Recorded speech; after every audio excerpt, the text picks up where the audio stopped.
It's good for trauma a lot of the time, because what creativity does is like two things with regard to that. And I'm sure this is probably what you've got in some ways from your own struggles in the creativity that you do. So it puts it, whatever you're going through in emotion, in third person, so it's easier to work with and process. And I use some of these techniques in sessions as well, because it's less scary and you can express yourself without feeling so raw and vulnerable until you can then own it and bring it back in. So there's a lot you can get from it. And ultimately, if we think about like inner child work, it's about doing the stuff that you did as a child before all the conditioning, before the suffering and endurance of life, because we all have it.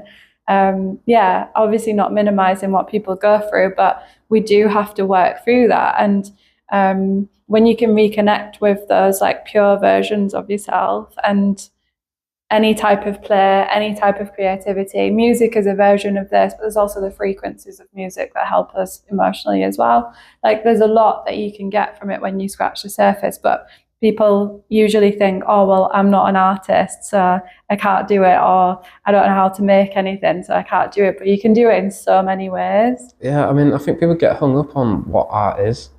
I mean, this is going to sound really pretentious, but I mean, to me, art is just expression.